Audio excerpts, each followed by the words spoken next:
After 755 days of consecutively playing Rise of Kingdoms, it's finally time that I unlock tier 5 units. And you know I'm an Archer main, kind of obvious due to the channel name. So my first tier 5 unlock will be the Elite Janissary units, or the Archer tier 5s.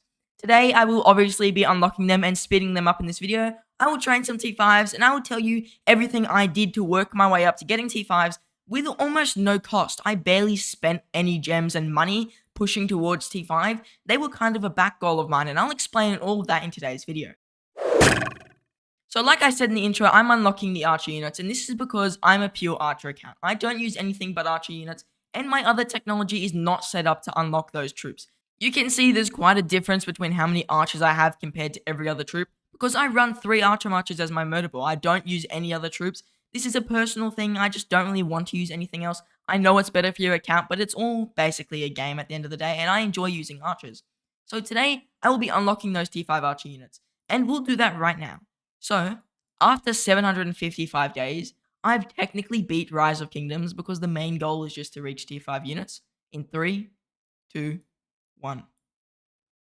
There's the tier 5s, now we're going to wait for the alliance helps, and while we do that, we'll discuss what I did to make it way cheaper to get tier 5 units. First of all, we know the simple thing I've mentioned in every other video. I got a rune. This is a 15% research rune. Great rune to have when you're running a big research. Tier 5 are usually like 70 to 80 days. So really nice that I was able to get this. I'm obviously in an alliance, so I can get alliance helps, which are ticking up now. I'm also in a coalition. This doesn't change anything besides I'm getting the helps quicker. So that's a benefit of being in KVK when you do this. Also, I'm in an alliance that's got max tech, so all the technology is max in this alliance. I'm benefiting even more from those stats. I've also got the scientist title, thanks to Top Governor. She's a very, very kind person. She gave me the title. I'll actually tell her that I'm done now. And I did wait for when it was essential for me to get tier 5 units. And tonight, there will be a massive fight between 1307 and 1093, so we can help maintain this CB4. And by the time you see this video, this fight will have already begun and ended, probably. But for me to go to this battle, I will need tier 5 units, so it was essential that I unlock them now. It is something I had to do anyways. I definitely wasn't going to get like rank 1 in kill event or anything like that. I don't have the power or the time to do that.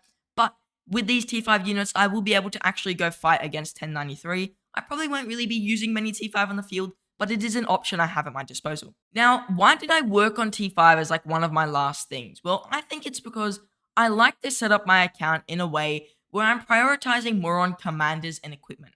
If you look at my commanders and especially my equipment, for an account of my age, it's a fairly good level since I don't spend that much money. I'm at like $600 total in my whole time of playing Rise of Kingdoms.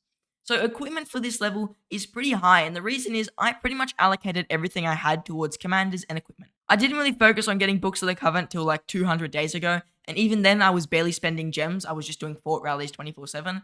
I think in total to get my castle to 25, I spent about 30 to 35,000 gems, which is a fairly cheap amount, like compared to some other things. I just recently spent like 80,000 gems on LIANG and equipment and stuff like that.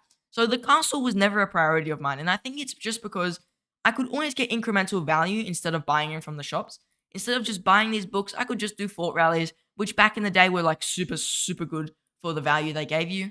And also, it was just a great way to help the kingdom out because everyone was gaining action points on barbarian forts, especially before they added the hard limit to how many points you could get a week. People would be getting tons of these emergency action point bottles. Like I'd log on and I'd get like 100 for logging on. So back in the day, these used to be the best way to gain action points. It still kind of is the best way to gain AP. But back then, everyone was doing forts. So I was just constantly in fort rallies. I would have 5 marches in a fort rally. I would run one myself. So I would always be gaining around 200-300 books a week. That's what I was usually getting from fort rallies, depending on how active I was. And that was a fairly good amount of books, considering I didn't have to really spend many gems to get to like level 24. I think on my way to level 24, I spent in total like 13,000 gems. And then I spent the last chunk when I got level 25 because I wanted to get tier 5 tech for this KVK. So overall, I didn't end up spending too much time trying to grind out all of these things to get tier 5 units and spending all my gems and allocating it towards tier 5. My tier 4 were fine. Yes, they don't have as much sustain on the field, so I may have to refresh my marches way earlier. But for the most part, I can still run tier 4 units on the field and I will still be getting good trades because tier 4 against tier 5 still have great trades. Like if we look at this Henry ZHUGE report here, the trade is fine. I'm dealing a ton of AoE, I may take some AoE damage, and yes, I'm going to take more sevs from the AoE damage, but it's going to negate itself because I've got a cheaper hospital. If I was running T5 units and I took AoE, I may get less severely wounded units, but I have to pay more. That's the difference. And with T4, I'm still trading fine. Like if you look at this 146,000 kill points to 30,000 kill points. This report with Nebu, 275 to 236. One thing to note with T4 though is you will take higher sev wounds than your opponents. This just means that your amount of severely wounded units in your hospital will be higher, but the resource cost and speed ups to heal these units is much lower. That's the difference. So yes, I'm inflicting less severely wounded units, but you have to go off the power they lose and the power I lose, and also off the kill points. If they're gaining 400,000 kill points to 200,000, then maybe I'd understand why some people would run T5. Also, if you're taking like a ton of T4 sevs, like you walk out there and the AoE is just absolutely obliterating you, then there's another reason why you may run T5, just so you can actually hit some people before you get sent straight back to your city. So overall for me, I've never actually needed T5 units. That's the thing. I've wished I had them for some events. Let's say Ark of Osiris, I'd really love to have T5. Kurak Ceremony, I'd like to have T5 just because I could probably run one march and take myself up to 50. It'd save me a few action points. And then I'd also really like to have T5 for things like Lohar's Trial and events that where I need to have one march that can really sustain itself. That's when T5 units are really good. For the field though, I'm not sure I'll be running that many T5 marches. I'll probably only run one full T5 march or two half T5 marches. With that out of the way, let's actually unlock these bad boys. So I'm going to use I'll start from like my biggest speed ups and work my way up. I should only get through my 3, I won't go through my 3-hour speed ups.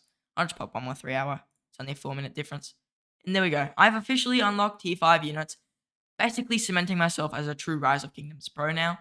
And I might as well train a couple of T5s. There was a nice training rune right next to where my research rune was, so that was a pretty nice addition. So that means my training will be much, much cheaper. Alright, so I'm going to train about 120,000 T5 units, and we'll do that now. I've got the rune. There aren't any title givers online at the moment, but it's okay. It's only about 2 days extra worth of speed ups. So I'm popping some reserves just to make my life a tad bit easier, and I will be upgrading T4.